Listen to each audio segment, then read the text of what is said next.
আরে জিম্বাবুয়ের সাথে সিরিজ খেলে কি হবে? অস্ট্রেলিয়ার সাথে সিরিজে হারার পর জিম্বাবুয়ের সাথে সিরিজ খেলে একটা সম্মানজনক অবস্থায় ফিরে আসতে চাইবে।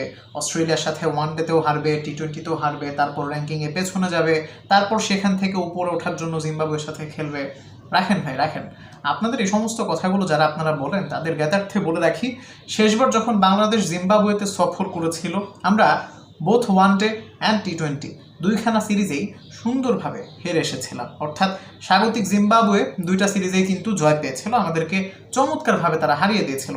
ইনফ্যাক্ট আমি যদি একেবারেই ভুল না করি, একটা ম্যাচে আমরা 300+ করেও হেরেছিলাম। সেই 2022 সালের কথা, 22-এর শেষের দিকে কিংবা মাঝামাঝি একটা সময়ের কথা, এক্স্যাক্ট মনে করতে পারছি না এই মুহূর্তে। এবং শেষবার যখন আমরা লাল বলে জিম্বাবুয়ের মোকাবেলা করেছিলাম, 2 ম্যাচ টেস্ট সিরিজের প্রথম ম্যাচে আমরা জিম্বাবুয়ের কাছে সুন্দরভাবে হেরে গিয়েছিলাম।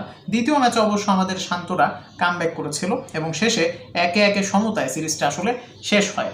এবং জিম্বাবুয়ের টিমটা খুব একটা খারাপ সেটা কিন্তু আপনি বলতে পারবেন না। হ্যাঁ, সাম্প্রতিক সময়ে আমরা ব্যাক টু ব্যাক দুইটা ওয়ানডে সিরিজে জয় পেয়েছি। পাকিস্তানের বিপক্ষেও আমরা জিতেছি, নিউজিল্যান্ডের বিপক্ষেও আমরা জিতেছি।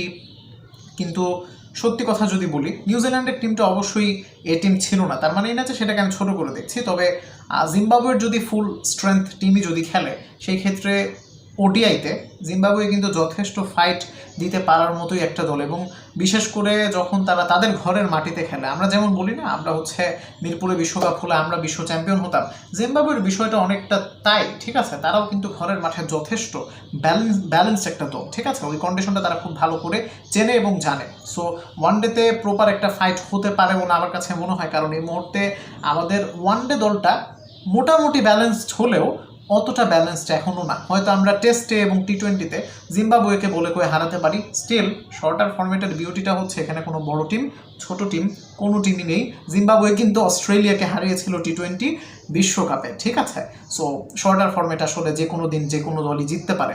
সো আমার মনে হয় এই সিরিজটা ভালো হবে। এবং এই সিরিজের সবচাইতে বেশি পজিটিভ বিষয়টা হচ্ছে 27 সালের ওডিআই বিশ্বকাপের ম্যাচ যেহেতু জিম্বাবুয়েতেও আছে, সো আমাদের জন্য একটা কন্ডিশন চেনা জানার কাজ হতে পারে এই সিরিজটা। ঠিক আছে, এনিওয়েজ বাংলাদেশের জন্য অনেক অনেক শুভকামনা থাকবে। বাংলাদেশ আপকামিং সিরিজ হচ্ছে অস্ট্রেলিয়ার সাথে, ঠিক তারপরেই হবে জিম্বাবুয়ের সাথে, এবং একটা পূর্ণাঙ্গ সিরিজে আসলে 3-3-6-7টা ম্যাচ হবে। সো 7টা ম্যাচ হবে, 3টা ফরম্যাটের ম্যাচই হবে। মোটামুটি একটা ভালো জার্নি যাবে আশা করি বাংলাদেশের।